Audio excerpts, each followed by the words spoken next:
Hey guys, remember all these? We're gonna do another one today. Woo! We're gonna do another drawing today! Yay! So I got my pencil here. Got my inks right here. I'm gonna dump them out. And second. Yeah. Okay, yeah, that works.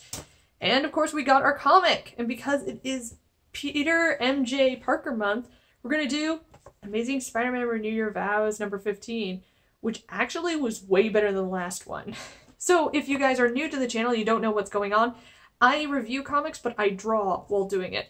And today we're going to do something a little bit different than we haven't done in a while, which is draw Spider-Man. We've drawn like Annie a lot, we've drawn MJ a lot. Let's draw a really nice Spider-Man. So, okay, here we go. So into this whole entire comic, it leaves off where we were last time, and without all that like cockamamie, like, hi, this was my life, this is my life, every day, do. No, it's nothing like that. It's actually, it goes straight to the point of the lizard. Leaves off right when the lizard was like, begging them for help. And pretty much Annie is all like, oh, what are you doing? We should totally go and like, let's send him to jail and stuff. And Peter's like, wait a minute, this seems really suspicious and stuff. And, this is weird. We should go listen to what he wants. And Annie's like, are you crazy? He's a bad guy. We're supposed to like beat them up and send them to jail and stuff, which is revealing that Annie, though she has experience now, she's still very inexperienced mentally. It's kind of like I know a lot of you people don't like it, but the Legend of Korra kind of thing, where like Korra had these unfathomable powers immediately. Like she was just really easy. She could easily tap into the elements in the Avatar, for the Avatar, and except she was terrible at her spiritual side, and it's all because she was like very rash and so forth, and all this other stuff. So it's kind of, I guess, kind of like that, because she's all like, wait, what do you mean? Like, we're good guys, we fight bad guys, and the lizard's obviously a bad guy, but Peter lets him go, and is willing to let him follow, like, and the lizard's willing to let them follow him, so forth. He's leading them to some place, and he keeps saying this has got to be a trap and everything, and she monologues this, which is kind of interesting, because she does bring up a cool thing into there. Actually, I want to show you this. Like, I'm not a big fan of Nick Roche's work. Like, he draws the family too sharp. That's like my issue. Like, a lot of the people are drawn way too sharp. Like Annie, MJ, Peter, they're all drawn incredibly sharp, and they're very rounded. These characters are supposed to be very rounded, but he's great at drawing monsters. Like, check this out. This is a really nice monster design that he does for the lizard. Like, these are really nice, except there's something weird about the character, like the family. I just think he needs to work on that a little bit more. Soften the edges a little bit, you know? Just make them look a little bit more gentle, because it's very straight and sharp lines everywhere, like even on the eyes. And that shouldn't be put into place. So, however, like, let's just continue on. So, they go into the lizard leads them to this giant pit, and Annie keeps like stating like, I don't get it, we should be, she's monologuing to herself. She's saying, I don't get it, we shouldn't be like helping this guy. He's a bad guy, we're supposed to send them to prison and stuff. And she goes, this is obviously a trap, my dad's an idiot, kind of thing. Like, she even references, which I was worried they were never going to reference again, was her future sight.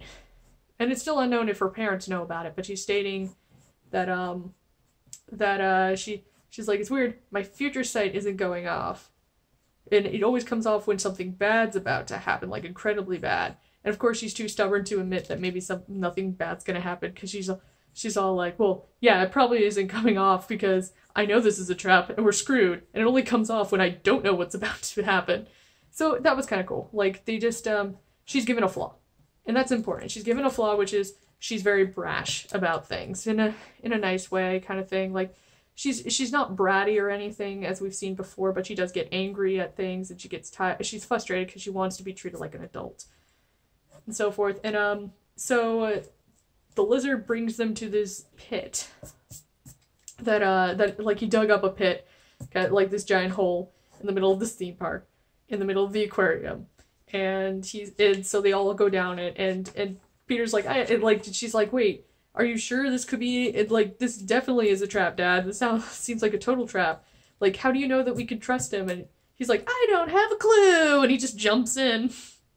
Like, whatever. And she's upset. She thinks this is this is idiotic. And of course he goes into this like whole entire detail about what great power and great responsibility also means. It doesn't mean like just thrusting yourself, you're obligated to thrust yourself into the midst of danger to help people. It also means taking risks.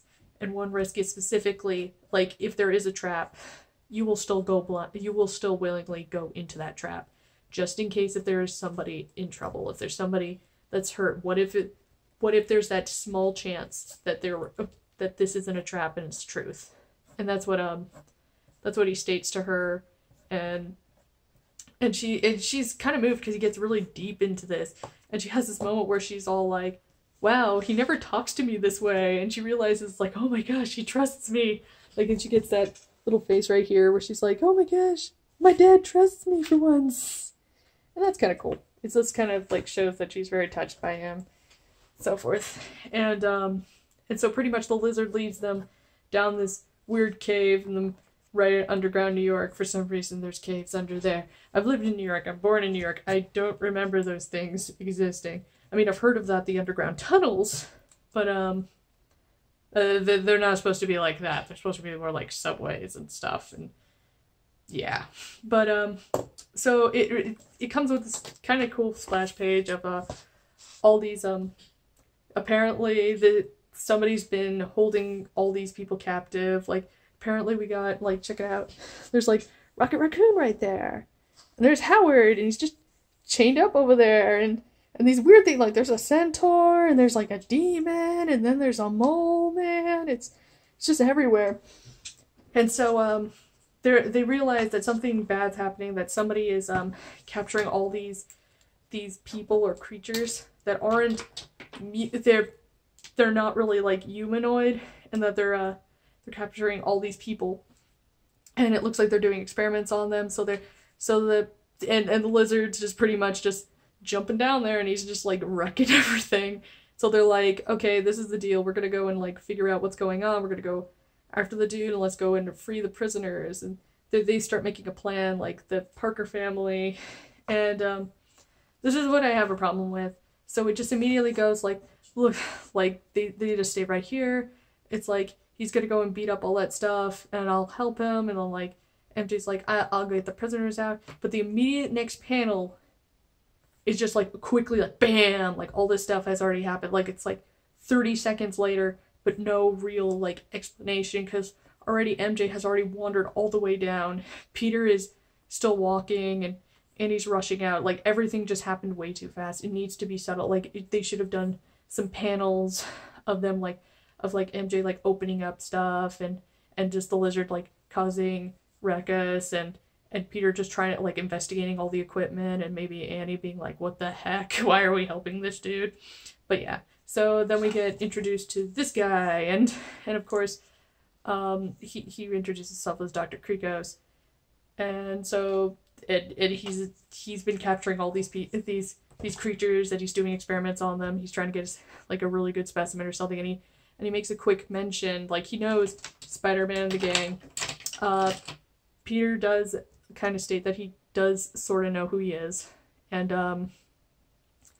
Krikos is actually like impressed, because he immediately can tell. He's like, wait a minute, so like Spider-Man's DNA can be inherited through blood, huh? Like he got busy and he had a kid. That's interesting. And then he like takes the gun and tries to shoot Annie with it, and that fails. Like he and Annie and Peter dodge it, but then he takes a moment, like her dad manages to jump out of the way, she doesn't like fully get out of the way kind of thing, and she's more distracted, so he takes that advantage, and he takes a knife and he stabs her arm.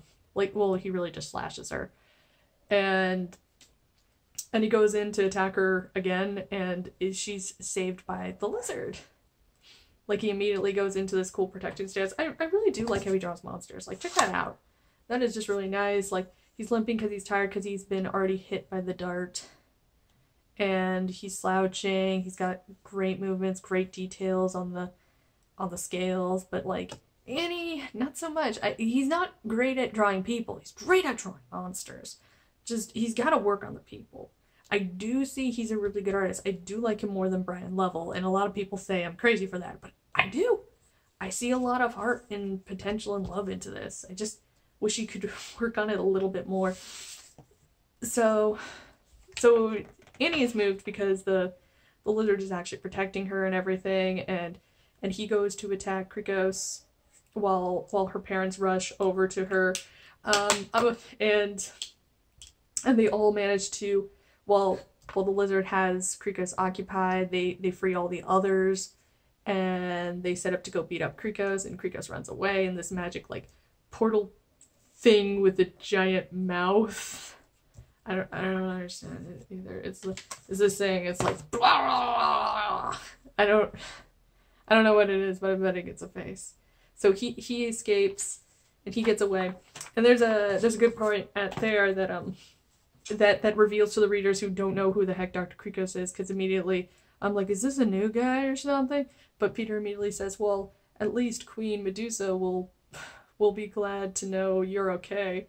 Like he's mentioning it to Krikos that just teleported, and it's like, oh, okay, so he's an Inhuman.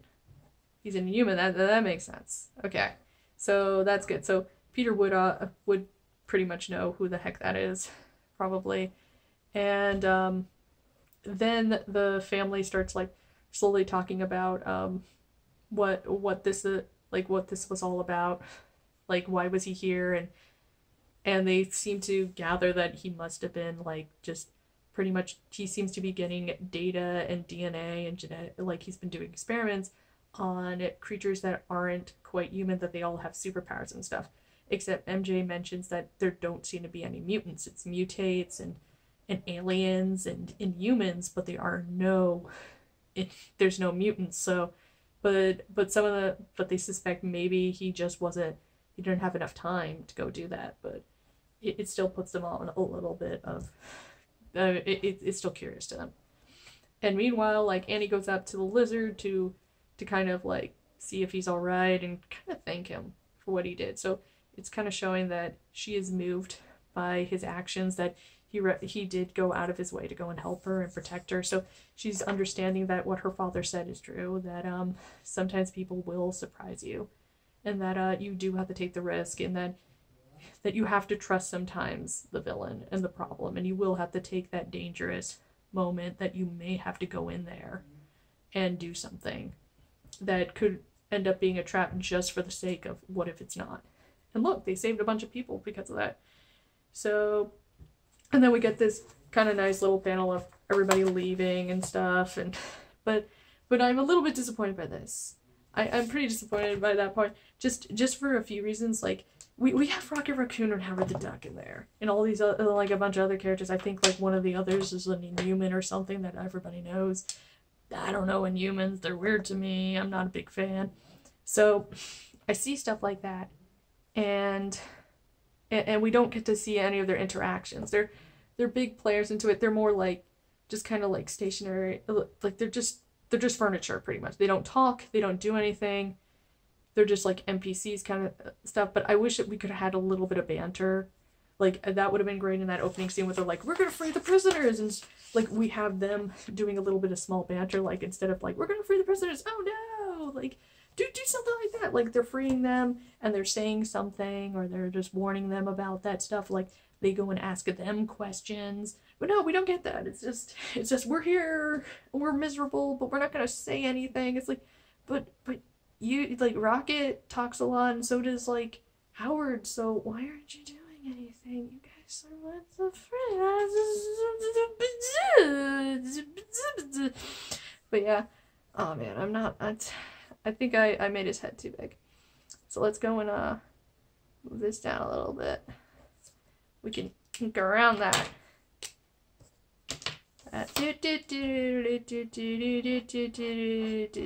See, we can go fix everything.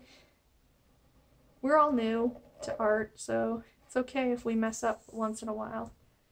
While we're all learning, and I'm in the middle of a video, so sue me. But so yeah, so pretty much Annie starts monologuing and stuff about, like, you know, like the anime moral of the day, where it's all like, you know, friendship and stuff, like anime stuff. I'm just kidding around pretty much. But yeah, she's just saying that this is the beginning of her career as a hero kind of thing, and la la la la la. Nobody really cares. We're just like really looking at the scenery because we see where Krikos has ran off to, and he's like in this weird jungle where he's teleported. But he takes he opens a briefcase he has, and it looks like it has vials, and we can see like blood and samples and stuff in there. And he takes an empty one, and he puts in this little rag, which is obviously a piece of Spiderling's clothing that he ripped off with his knife. And he shuts it, and you can see he slowly morphs into this guy. And they do another really good subtle hint if you don't know who he is. By it says, no matter how creepy or how sinister the villain, Spiderling will be there to take them down. Sinister is in heavy bold because it's Mr. Sinister. And that's kind of cool. And he comes off, well, like, and he just like announces that the DNA sample he got from Spiderling may be the most interesting sample he has yet. And of course, Spiderling ends it by saying, I really need a new name, which is a thing that's been going on in the new one. Like, she doesn't want that name anymore because she's older. And that was really for when she was a kid. And like, even Peter and MJ have admitted, like, maybe she does need a new name for her superhero attire kind of thing. And that's kind of neat. So I am, like, this is way better than the last issue, and I'm happy about that. I will still keep this on my poll. I was really upset if you guys watched that last video.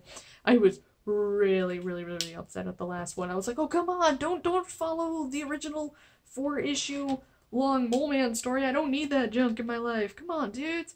I was worried because it seemed to be following that whole entire synopsis, because it was like, we're gonna follow MJ, we're gonna follow Peter first, then we're gonna follow MJ, and then we're gonna follow Annie. But except it kind of did. It still did, except I ruined it now. Great. Except it gave it its own flair. It made the story progression more important, and it wasn't all me. Everybody had their time to shine. Except I really do wish that during the battle with Krikos and so forth, I wish Spider-Man did more. Like, that's another issue I have, and I think a lot of people do. It's like, we get it that Annie's a big part of it. We do come and read the book because of Annie, but we really like it when Spider-Man fights. Like, it's called Amazing Spider-Man, guys. And so what we kind of were hoping for, a lot of us at least, we were hoping for more of it's Amazing Spider-Man, but he has a family and not only Spider Family. I mean, maybe I'm in the wrong here, but I'm pretty sure that's why I signed up for it. I really do like family dynamics, but I wanted to see how Spider-Man affects it. Like the Superman series does a great job at that. But this is where we're gonna leave off. Dry. And yeah. So this is my Spider-Man. I went a little bit too on the details, I think, but it's not that bad.